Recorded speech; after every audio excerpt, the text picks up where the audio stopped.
What's in My Kitchen? Trying out some culinary tips and tools by Miss Rosalind.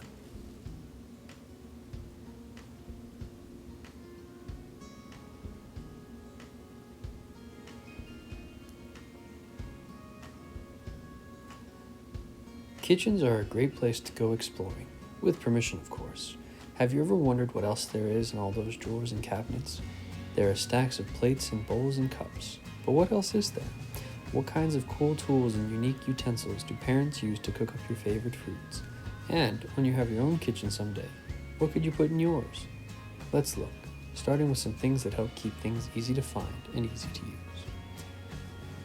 Trays can come in all types and sizes.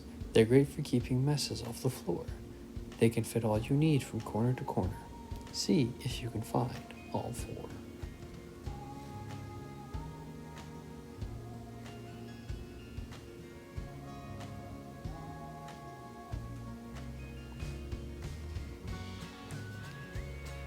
Kitchen appliances sport buttons and knobs. Some beep, some click, some make no noise. And sometimes they are smooth and sleek, so we mark them with our bumps of choice.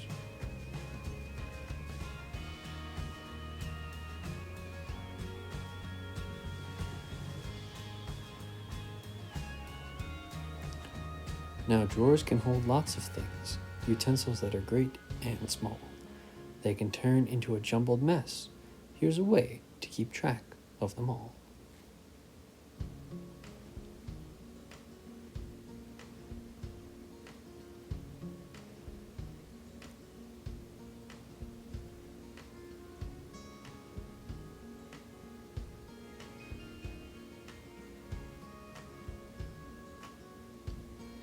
Salt and pepper are really great, but they're not the only spices.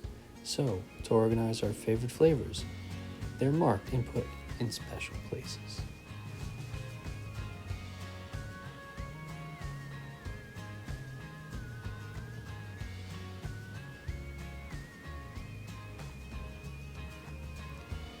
Teaspoons, tablespoons, and cups are how ingredients are measured. They fit inside each other well. By mark and size, they are remembered.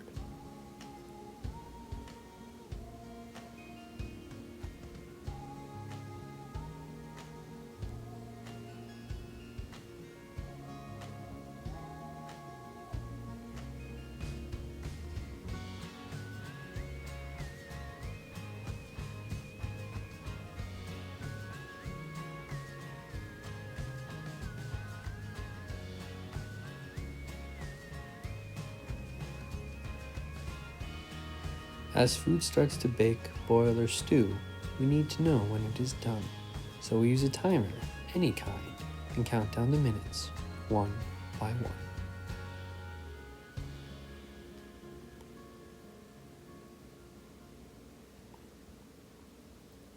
Let's explore now the many kinds of tools that are used when handling different types of food or tasks. These are the utensils that can be hanging on a wall, sitting in a caddy, or laying in a drawer. Ladles are bent for scooping soup. Spoons for pasta have fingers and slots. A mixing spoon has a long handle to hold. When it comes to spoons, there are lots and lots.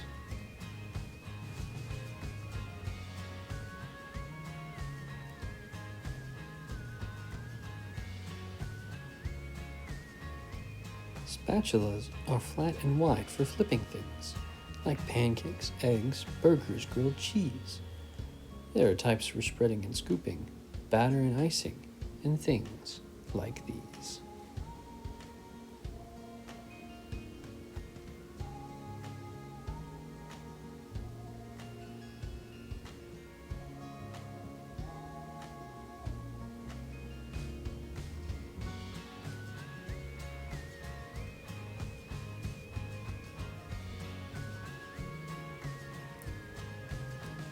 A whisk has metal U's that loop around.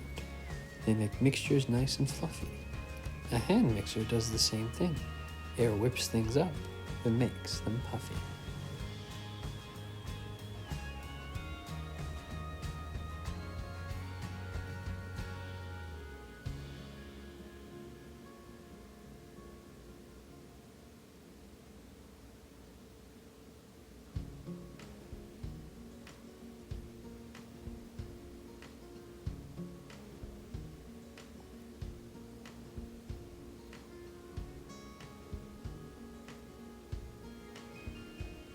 Tines on a fork are those pointy parts.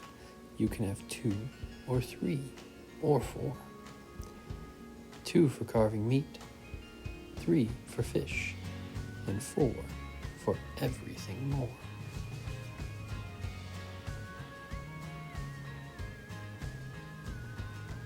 Peelers shave the skins of veggies, and they are helpful with some fruits too. Some swivel, some look like a Y, just glide over spots and away from you.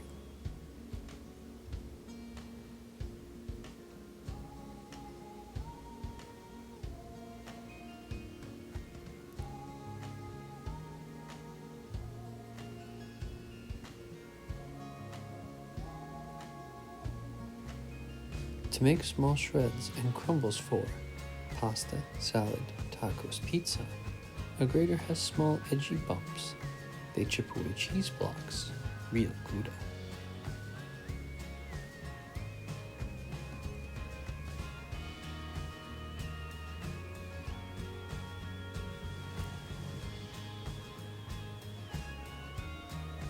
To make a mushy gushy meal, boil your potatoes and then take a masher that's flat with holes, press down on them, again and again.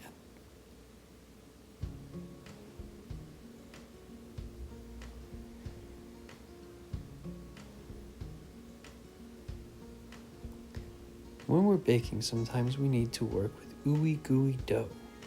A rolling pin helps make it flat. Hold both ends and push to and fro.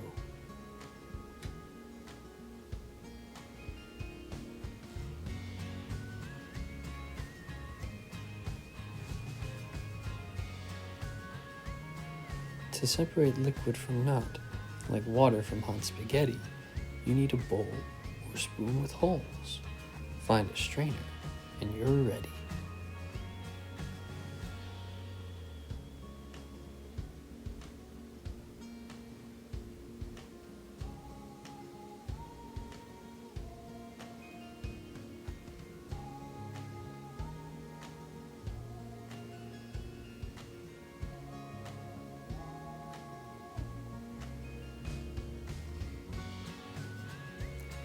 Here's a nifty slicing tool for hard-boiled eggs so slippery.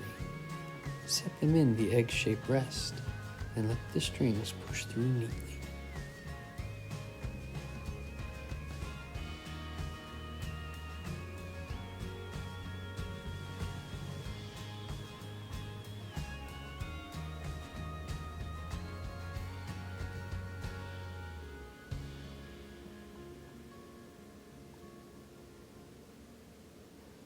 For tricky cans, we use openers, a claw or clamp blade that turns round.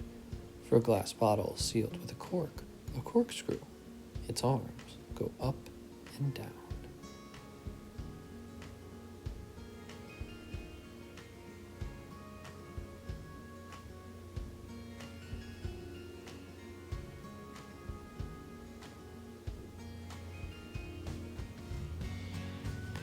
For cutting a pizza that's flat and wide, you need a blade that has a spin. Keep your fingers on the handle and cut across crust, thick and thin.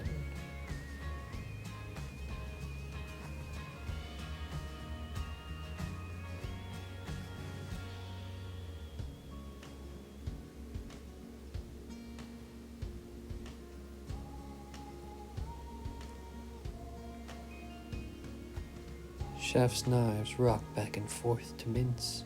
Straight blades with teeth cut well through breads. Kitchen shears work just like scissors. Hold food with knuckles near, sharp knife heads.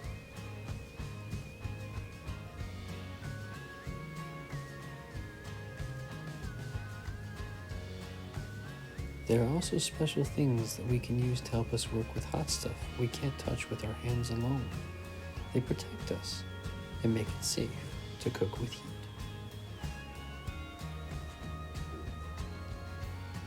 Oven mitts are best if they're long. They resist the heat from metal pans, pots, oven racks, and cookie sheets, while we cook and work with our hands.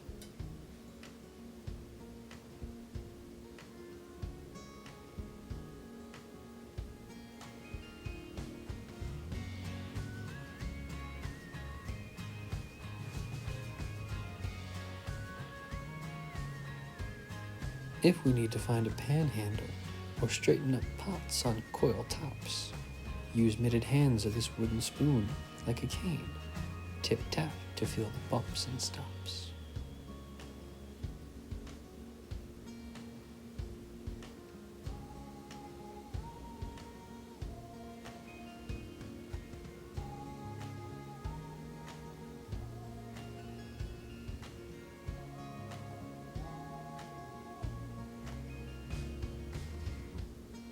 When cooking meat, we must make sure that the degrees reach hot enough inside.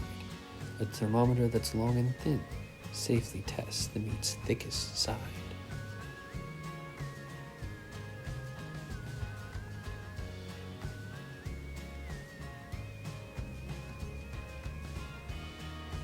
We've uncovered so many treasures today in our kitchen. Keep exploring and see what else you can discover. Remember to stay safe and put things back in the same place so that you can find them again later. And always ask permission and for help when you're cooking something new. Have fun cooking.